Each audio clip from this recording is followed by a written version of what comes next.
first question I'll ask you is for you to give our subscribers a brief overview of your dance career. Bring us up to speed with your career. Okay. I'm originally from New Jersey, but I moved to Atlanta, and that's where I discovered that that's probably where I wanted to dance. In '99, I got my first dance choreography, I guess, gig, I'm going to say, for lack of a better term, with a group called Black, BLAQUE, Black. There was Lisa Lefty Lopez's group. And in 2001, after working with Black and, doing award shows here and there, choreographing their tours, working with Pink, because I was able to, based out of Atlanta, I worked with Pink and danced and went on tour with her. I worked with Kelly Price and Lisa Lefty Lopez from TLC. I got to work with all of them. I decided to move in 2001 to LA to take my career to the next level. And that's when I auditioned for Missy Elliott's first video that not her first video, but my first video here in LA, called Get Your Freak On. Wow. And when I auditioned, I had been here maybe a week and a half max. I remember it was right in February of 2001, and I booked it. And ever since then, I've really never had to look back as far as dancing. I just continue to dance with everyone from Usher and Omar and Chris Brown, Missy Elliott. I've done movies. I'm on my 23rd movie now. Wow, that's a blessing. Revolution. Yeah, it's a crazy journey.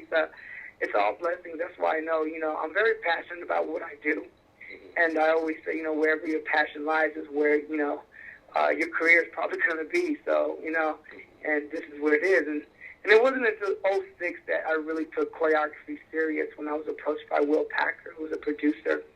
And he asked me to choreograph the movie Stomp the Yard. Wow. And that's when I took, that leap of faith and said, okay, I'll try it, I'll do it. And when I read the script, I was like, that's my life, because I graduated from an HBCU.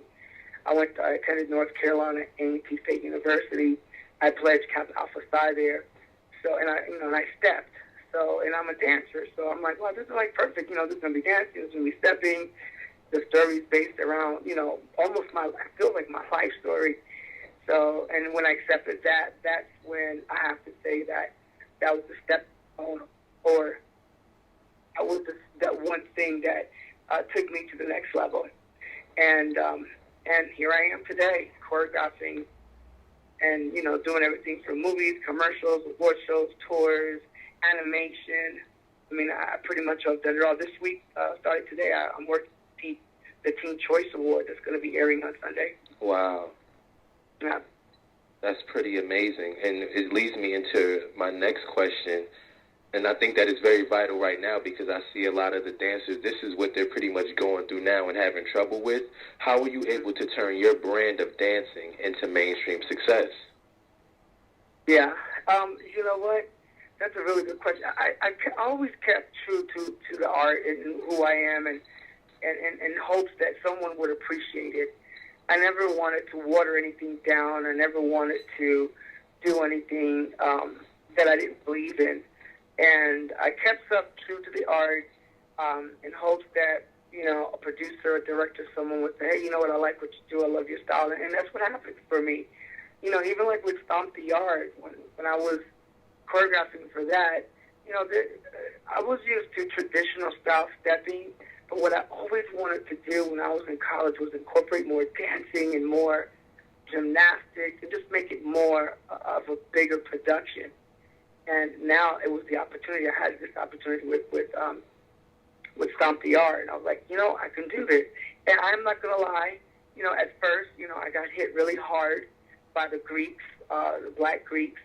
They pretty much was telling me that it wasn't real stepping and it was too much dancing in the movie. I got a lot of that slack. But at the end of the day, the movie did extremely well, and they started accepting it. And now it's so funny because when I go back to Homecoming, I see that they're incorporating more dance. I see that they're doing bigger productions and they're making it more of a show. So, I mean, that at the end of the day, your steps will be cool, but if you don't have production to back it up, and if you don't change it up a little bit, it becomes very boring and very stagnant. So. Yes, and I believe that to be true for all genres of dance. That it's also the production value is what makes it the most entertaining, and I think people like Michael Jackson understood that the best. Right. Right. One thing that I always say, if you're doing a movie or commercial, whatever it is that you're doing, I don't care what it is, and if it's in dance, the last thing that you want to do is do your cutbacks in choreography and dancers and dance.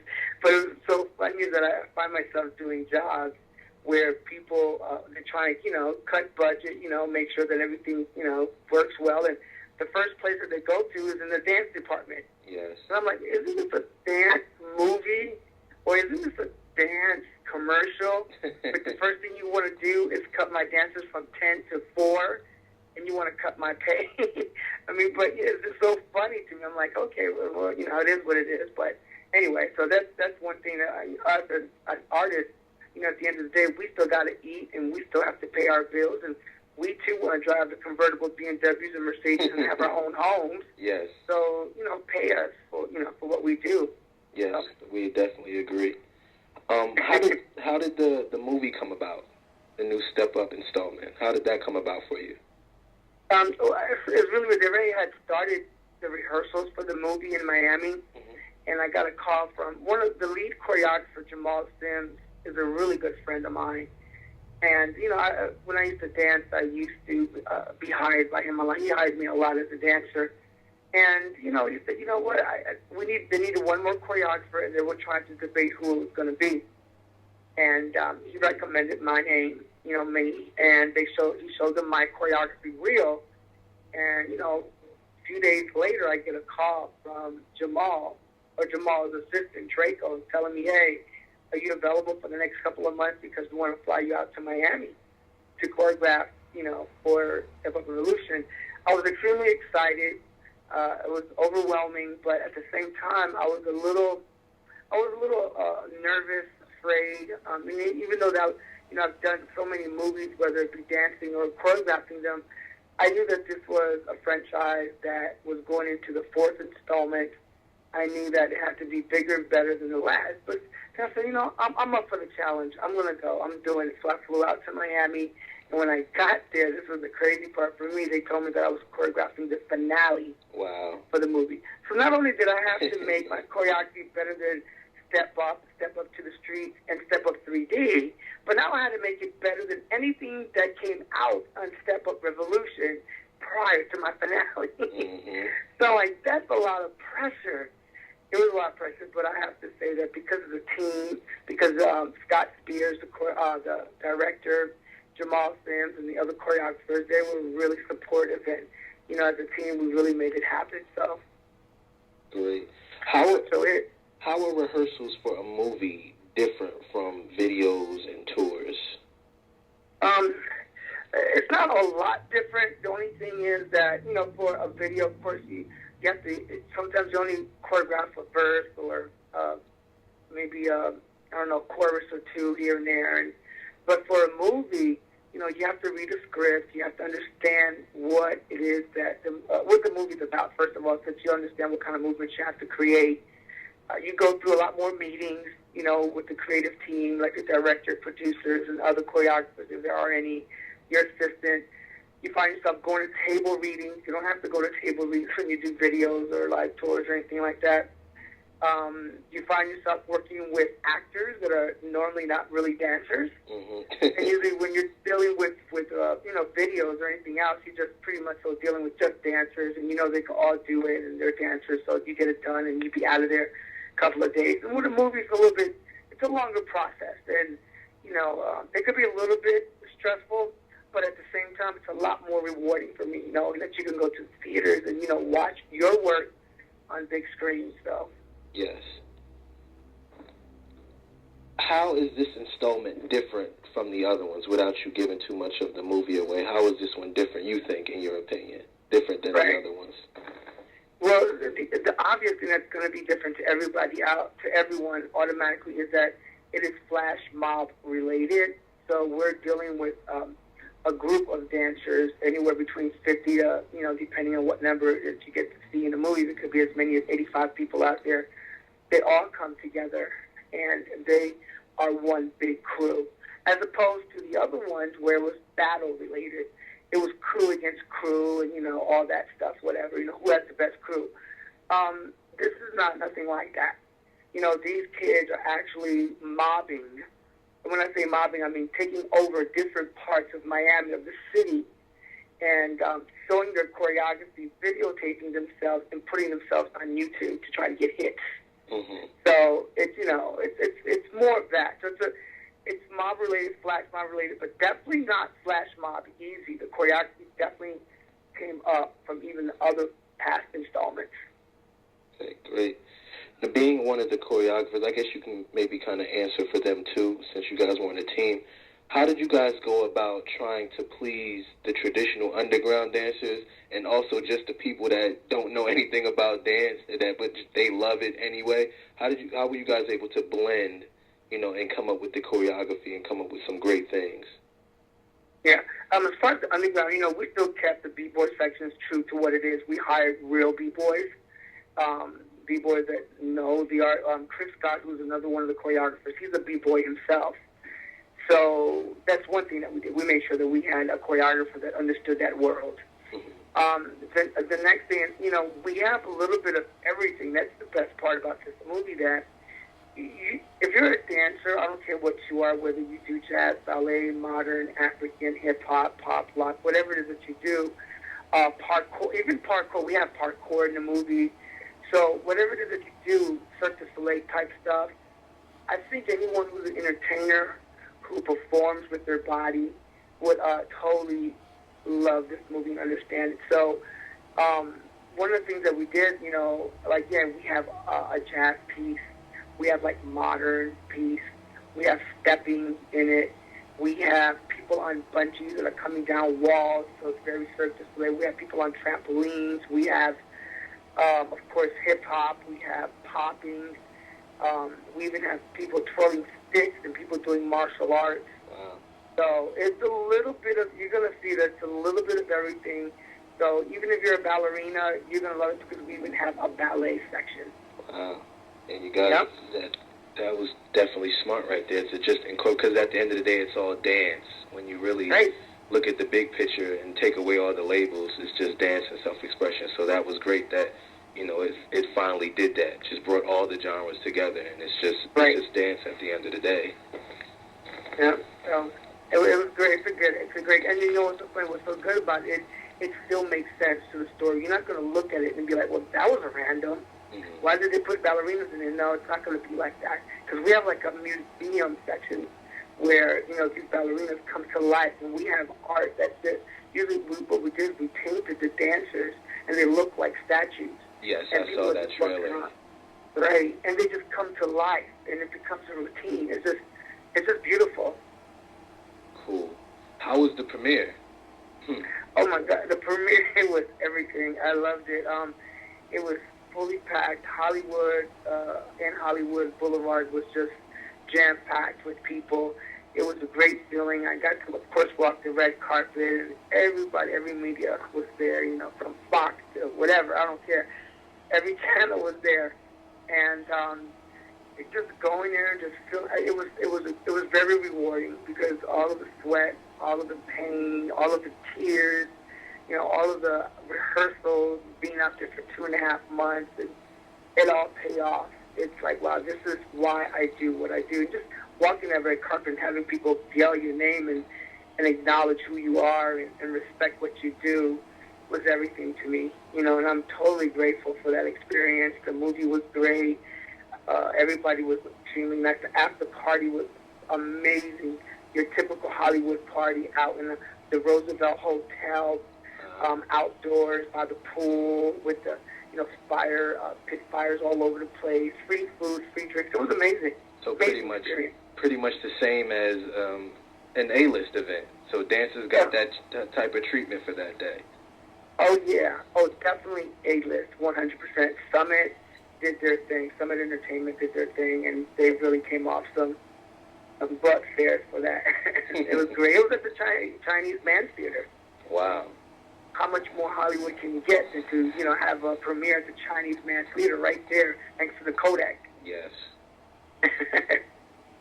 Another question I had for you was, do you feel that there should be more, that with the success of the franchise, and this one's probably going to, be successful as well, Do you think there should be more dance movies, or do you think that it's cool that, a couple of them come out, every so often so the market doesn't get saturated? Or do you feel there should just be more movies, more opportunities, just different stories? It should just be more, more, more?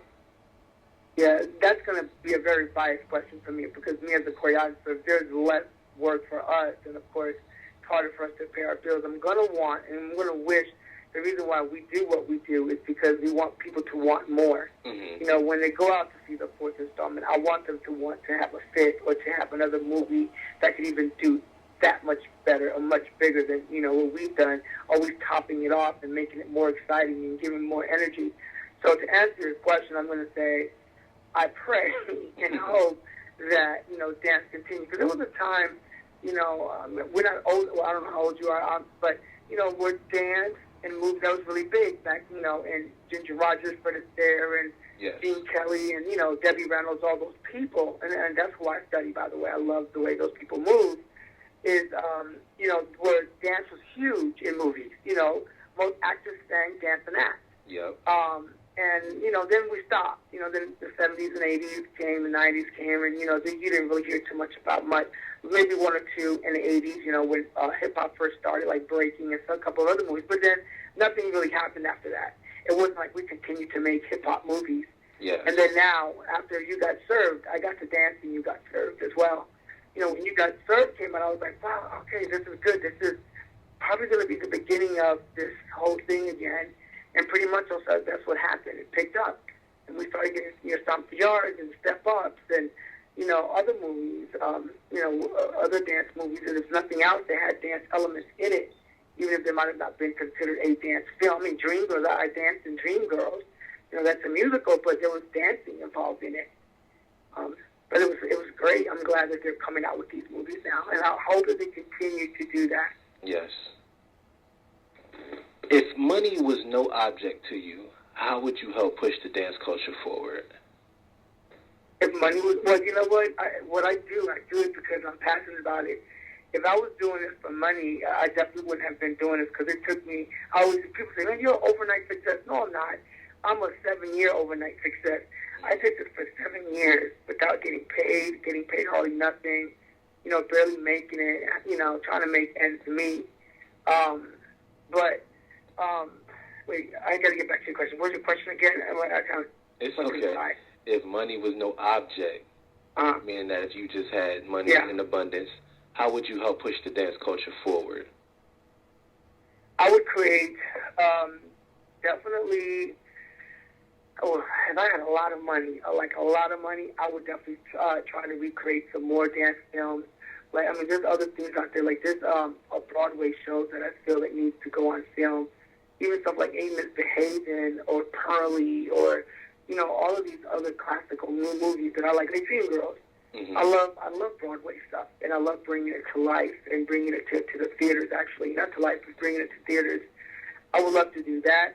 I would love to create not only more movies, but more opportunities as far as, like, maybe even having taking some of these top choreographers all over the country and allowing other people to be exposed to this culture. Because a lot of people, if they can't afford it, that's pretty much why YouTube is their best friend. They watch what we do on YouTube. Mm-hmm. It would be nice to take a tour of amazing working choreographers that are doing it in the industry and help inspire, motivate, and give people hope and let them know that even though you live in, let's say, Bismarck, North Dakota, you can still have a dream, and you can still fulfill your dreams, and you can still come out here eventually one day and do what it is that you love to do. Just educating young people and giving them that opportunity and opening doors is what I would love to do. Yes, and that leads me to my final question. Do you have any inspiring words for up-and-coming dancers and the youth in general? Whatever it is, I always tell people that whatever it is that you want to do in life, don't let anything hold you back. I know we have a recession, right now, and if you're working a regular job and you've always wanted to dance, this is the best time to go ahead and step out in faith. Have faith, believe that if you have it and feel it in your heart, that it will manifest. Because whatever you speak, whatever you think, and whatever it is that you do in life, you can manifest into your life if you have faith and belief. And always understand that there's something out there that's greater than we are. You've always got our back, and if you believe in that, and if you train hard, and if you get your dope pictures, you got to get great pictures, and you get an agent, and you just keep practicing, and never give up. I'm gonna be honest with you. I'm a living example that your dreams will come true.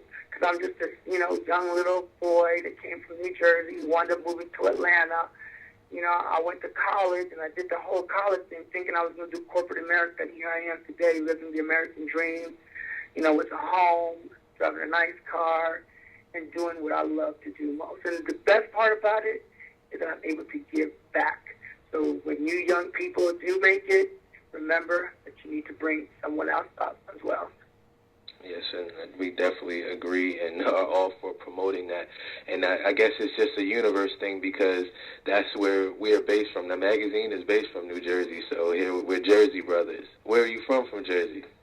For example, in Jersey. Oh, okay. I went to high school in Piscataway. Oh, I graduated from First Ample High School. Oh, wow. Yep. That's crazy. Yeah, we run into a lot of people from Jersey, man. Even the CEO. I don't know if you heard of Vlado Sneakers out there. Yeah, out there in LA. Their CEO, she's from New Jersey as well. So we met her a few weeks ago when we were out there in LA, and it was just amazing that we run into all these people that are from New Jersey. Yeah, I think I met her. If I'm not mistaken, I was in New Jersey. I was in Englishtown, New Jersey, because I was doing a workshop for a dance studio called the Iconic Dance Complex. Yeah, with the Iconic Boys. Yep.